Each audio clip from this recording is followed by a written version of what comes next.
અમેરિકાથી બહેન જમીનમાં ભાગ લેવા આવી બનેલી ઘટના. અમદાવાદથી 30 કિલોમીટર દૂર ભાટ નામનું નાનકડું ગામ આવેલું હતું. ત્યાંના લોકોના દિલમાં એક શાંતિ અને સાદગી વસતી હતી. આ ગામના લોકો માટે સંબંધો અને લાગણીઓ પૈસા કરતાં વધુ મહત્વના હતા. એ જ ગામમાં હરિભાઈ પટેલનો પરિવાર રહેતો હતો. હરિભાઈ એક મહેનતુ ખેડૂત હતા, જેમણે પોતાની આખી જિંદગી ખેતરમાં પસાર કરી હતી. તેમના પરસેવાથી ભેની થયેલી જમીન આજે 30 વીઘા સુધી પહોંચી હતી. આ જમીન માત્ર ખેતર નહોતી, એ તેમની મહેનત, સંઘર્ષ અને સપનાઓનું પ્રતીક હતી. હરિભાઈની પત્ની કાંતાબેન શાંત સ્વભાવની, ઘરના દરેક સભ્ય માટે જીવતી સ્ત્રી હતી. તેઓએ ક્યારેય પોતાના માટે કંઈ માગ્યું નહોતું, માત્ર પરિવાર ખુશ રહે એ જ તેમની ઈચ્છા હતી. તેમના 2 દીકરા વિપુલ અને મનોજ અને એક દીકરી નેહા હતી. નેહા ઘરની લાડકી, સમજદાર અને સંસ્કારી હતી. હરિભાઈએ દીકરીને દીકરાથી ઓછી ક્યારેય માની નહોતી. તે અભ્યાસમાં પણ તેજ હતી અને હંમેશા માતા પિતાનું ગૌરવ વધારતી હતી. સમય જતાં નેહા અને બંને ભાઈના લગ્ન થયા. લગ્ન પછી નેહા પતિ સાથે અમેરિકા જતી રહી. વિદાયના દિવસે કાંતાબેનની આંખોમાં આંસુ હતા, પણ દિલમાં સંતોષ હતો કે તેમને દીકરીને સારું ઘર મળ્યું છે. નેહા ભલે દૂર હતી, પણ રોજ ફોન કરીને માતા પિતાની ખબર લેતી. તેમની દવાઓથી લઈને ખાવા સુધીની ચિંતા કરતી. હરિભાઈને પણ પોતાની દીકરી પર ગર્વ હતો કે તે વિદેશમાં રહીને પણ પોતાની સંસ્કૃતિ અને પરિવારને ભૂલી નથી. બીજી તરફ વિપુલ અને મનોજ ધીમે ધીમે પોતાના કામમાં વ્યસ્ત થવા લાગ્યા. પહેલાં તો બધું સામાન્ય હતું, પણ સમય સાથે તેમની વાતોમાં એક અલગ વલણ દેખાવા લાગ્યું. ખાસ કરીને જમીન બાબતે. એક દિવસ અચાનક હરિભાઈને હાર્ટ એટેક આવ્યો. આખા પરિવાર પર આભ તૂટી પડ્યું. હોસ્પિટલમાં દાખલ કર્યા છતાં ડોક્ટરો તેમને બચાવી શક્યા નહીં. હરિભાઈનું મૃત્યુ એ પરિવાર માટે માત્ર એક વ્યક્તિ ગુમાવવાનું દુઃખ નહોતું, પણ એક આધાર, એક દિશા અને એક સત્ર ગુમાવવાનો ઘા હતો. કાંતાબેન સંપૂર્ણ રીતે તૂટી ગઈ. વર્ષો સુધી જે વ્યક્તિ સાથે જીવન પસાર કર્યું, તે હવે માત્ર યાદોમાં જ રહી ગયું. નેહા અમેરિકામાં હતી અને તાત્કાલિક આવી શકી નહીં. ફોન પર રડતા રડતા તેણે માતાને સમજાવવાનો પ્રયાસ કર્યો, પણ અંદરથી તે પોતે પણ તૂટી રહી હતી. મમ્મી, હું જલ્દી આવીશ, તે વારંવાર કહેતી, પણ પરિસ્થિતિએ તેને બાંધી રાખી હતી. હરિભાઈના મૃત્યુ પછી શરૂઆતમાં તો બધું શાંત હતું. વિપુલ અને મનોજ થોડા દિવસો સુધી માતાની સેવા કરતા દેખાતા હતા, પણ આ શાંતિ લાંબી ટકી નહીં. થોડા અઠવાડિયામાં જ બંને ભાઈઓની વાતોમાં જમીનનો મુદ્દો ફેરી ફેરીને આવવા લાગ્યો. 30 વીઘા જમીન છે, હવે શું કરું? વિપુલ એક દિવસ બોલ્યો. મનોજે તરત જ જવાબ આપ્યો, વહેંચી દઈએ 2 ભાગમાં, દરેક પોતાનું જોઈશે. આ વાત સામાન્ય લાગી શકે, પણ આ નિર્ણય પાછળની ભાવના સામાન્ય નહોતી. બંને ભાઈઓ હવે જમીનને સંપત્તિ તરીકે જોઈ રહ્યા હતા, પિતાની મહેનત તરીકે નહીં. કાંતાબેન આ બધું સાંભળતી હતી. તેઓએ ધીમેથી કહ્યું, બેટા, નેહાનો પણ હક છે. પણ તેમની વાત અધૂરી રહી ગઈ. વિપુલે તરત જ જવાબ આપ્યો, મમ્મી, નેહા તો અમેરિકામાં છે, તેને શું જરૂર છે આ જમીનની? મનોજે પણ સહમત થવા માથું હલાવ્યું. આ પહેલી વાર હતું જ્યારે કાંતાબેનને લાગ્યું કે તેમના દીકરાઓના વિચાર બદલાઈ ગયા છે. જ્યાં પહેલા પરિવાર હતું, ત્યાં હવે ફાયદો અને નુકસાન ગણવામાં આવતું હતું. ધીમે ધીમે જમીનના ભાગ પાડવાની ચર્ચા ઝઘડામાં બદલાઈ ગઈ. બંને ભાઈ એકબીજા સાથે પણ મતભેદ કરવા લાગ્યા. મને વધુ ફળદ્રુપ જમીન જોઈએ, ના, એ ભાગ હું લઉં. આવી વાતો હવે રોજની બની ગઈ. આ બધામાં કાંતાબેન એક ખૂણે બેસીને બધું જોતી રહેતી. કોઈ તેમની પાસે આવીને પૂછતું પણ નહોતું કે તમારું શું? તેમની સ્થિતિ ઘરમાં હોવા છતાં અજાણ્યા જેવી થઈ ગઈ હતી. એક દિવસ વાત વધુ ગંભીર બની ગઈ. વિપુલે સીધું કહ્યું, જમીન તો વહેંચી લઈશું, પણ મમ્મીનું શું? મનોજે થોડી વાર ચૂપ રહીને કહ્યું, તમે રાખો. વિપુલ તરત જ બોલ્યો, શા માટે હું રાખું? તું પણ તો દીકરો છે. બંને વચ્ચે આ મુદ્દે વાદ વિવાદ શરૂ થયું. વાત એટલી વધી ગઈ કે બંને એકબીજા પર જવાબદારી ઠાલવવા લાગ્યા. કાંતાબેન આ બધું સાંભળતી હતી. તેમની આંખોમાંથી આંસુ વહેવા લાગ્યા. જે દીકરાઓ માટે તેમણે આખી જિંદગી જીવ્યું, આજે એ જ દીકરાઓ તેમને બોજ સમજી રહ્યા હતા. આ દિવસ પછી ઘરનું વાતાવરણ સંપૂર્ણ રીતે બદલાઈ ગયું. હવે કોઈ કાંતાબેન સાથે બેસીને વાત કરતું નહોતું. ખાવા માટે પણ તેઓને પોતે જ જોવું પડતું. ઘણીવાર તેઓ એકલા જ બેસીને જૂના દિવસોને યાદ કરતા. જ્યારે હરિભાઈ સાથે ચા પીતા, બાળકો સાથે હસતા, ઘરમાં ખુશી છલકાતી. હવે એ બધું માત્ર યાદ બની ગયું હતું. એક સાંજે બંને ભાઈઓએ અંતિમ નિર્ણય લીધો, આ રીતે નહીં ચાલે. મમ્મીને ક્યાંક રાખવી પડશે. વિપુલ બોલ્યું. મનોજે ધીમેથી કહ્યું, વૃદ્ધાશ્રમ.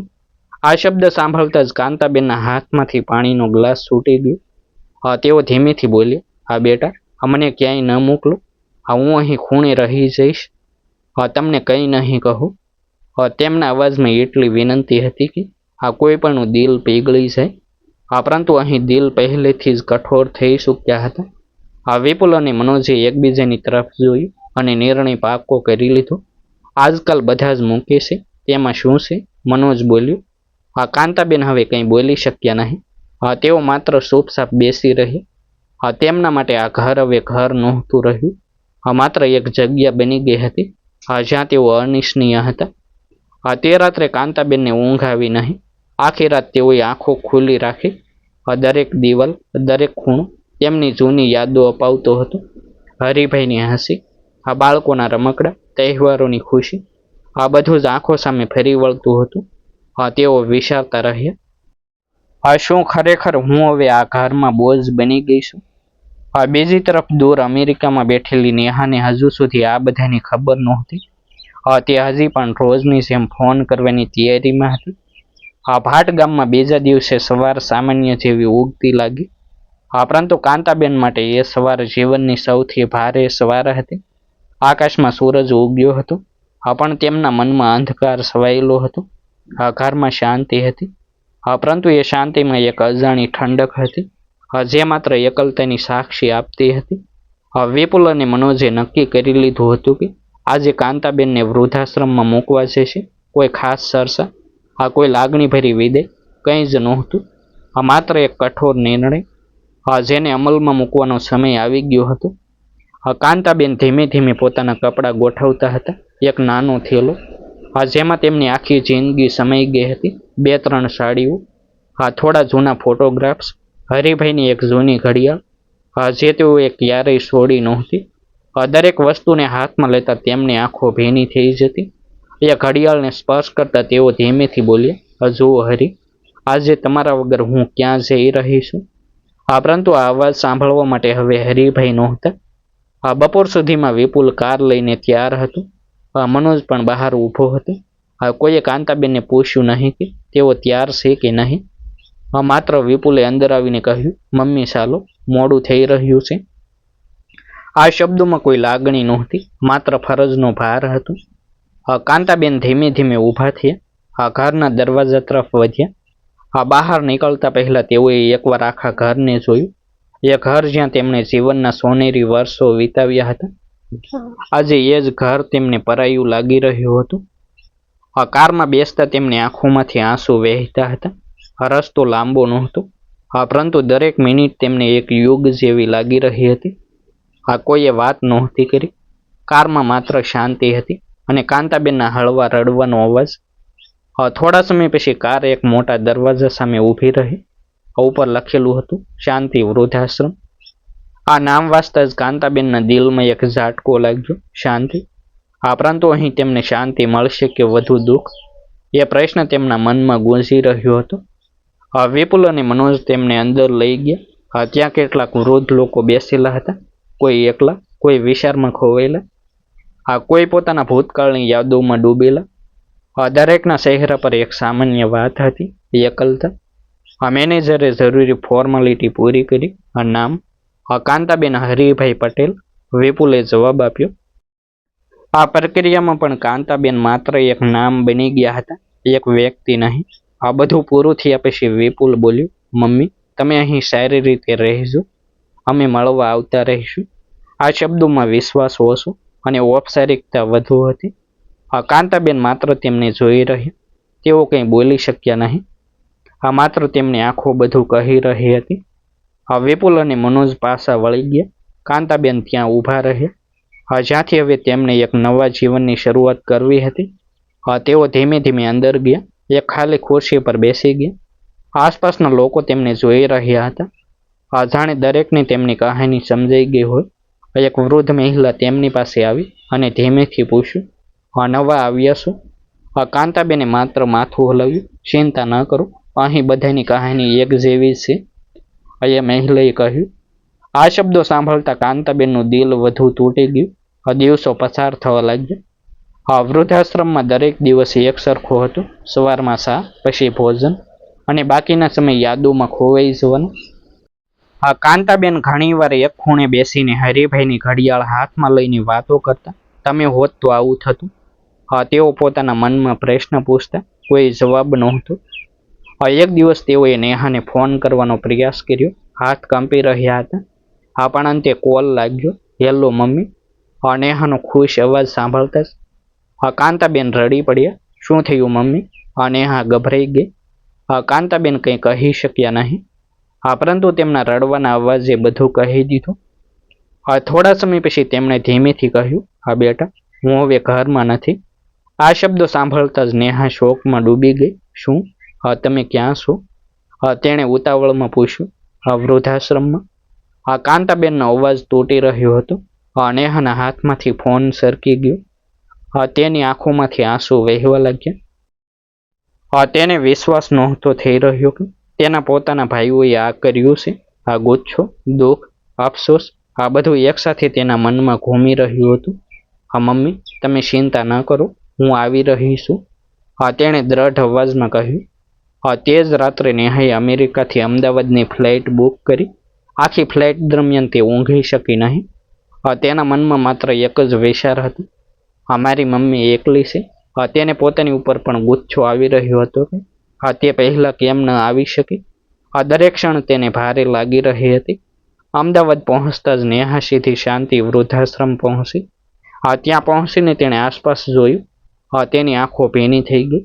તેણે અંદર જઈને પૂછ્યું, કાંતાબેન ક્યાં છે? એક સ્ટાફ સભ્યએ તેને એક ખૂણે બતાવ્યું. ત્યાં કાંતાબેન એકલા બેસેલા હતા, હાથમાં એ જ જૂની ઘડિયાળ. મમ્મી.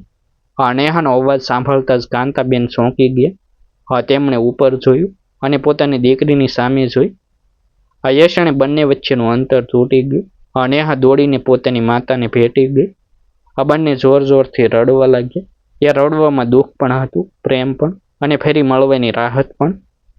થોડી વાર પછી નેહાએ પોતાની આંખો પોંછી અને દ્રઢ અવાજમાં કહ્યું, મમ્મી, હવે તમે અહીં એક ક્ષણ પણ નહીં રહો. તે તરત જ મેનેજર પાસે ગઈ અને તમામ ફોર્માલિટી પૂરી કરી. પછી તે કાંતાબેનને લઈને બહાર નીકળી. કારમાં બેસતા કાંતાબેનને ધીમેથી પૂછ્યું, હવે ક્યાં લઈ જઈ રહી છે? નેહાએ કહ્યું, ઘરે, પણ પહેલા એક કામ બાકી છે. નેહા સીધી વિપુલના ઘરે પહોંચી. દરવાજો ખુલતા જ વિપુલ ચોંકી ગયો. નેહા, તું અચાનક? તે બોલ્યું. નેહાનો ગુસ્સો હવે તેના ચહેરા પર સ્પષ્ટ દેખાતો હતો. આ છે તમારું વર્તન. પોતાની જ માતાને વૃદ્ધાશ્રમ મૂકી દીધી. તેણે કડક અવાજમાં કહ્યું. મનોજ પણ ત્યાં આવી ગયો. બંને ભાઈઓ હવે કંઈ બોલી શકતા નહોતા. તમને શરમ નથી આવતી? નેહાએ આગળ કહ્યું.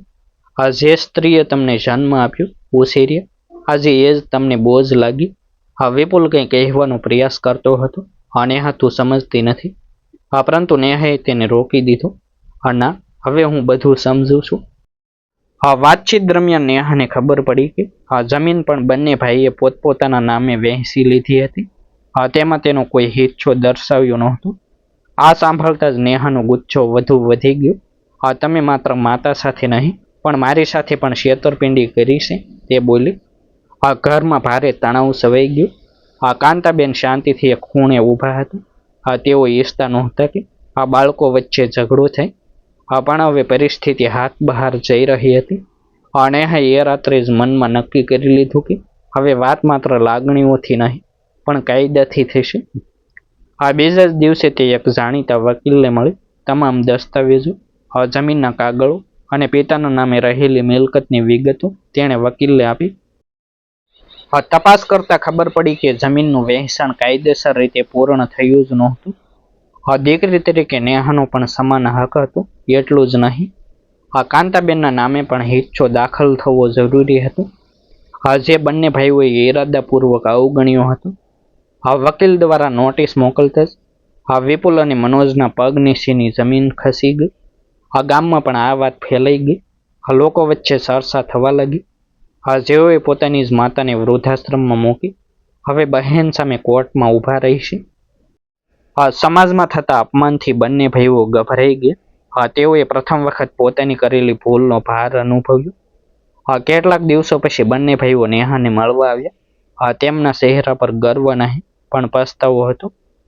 નેહા, અમારાથી ભૂલ થઈ ગઈ, કેસ પાછો ખેંચી લે, વિપુલે નમ્ર અવાજમાં કહ્યું. મનોજે પણ માથું ઝુકાવીને ઊભો રહ્યો.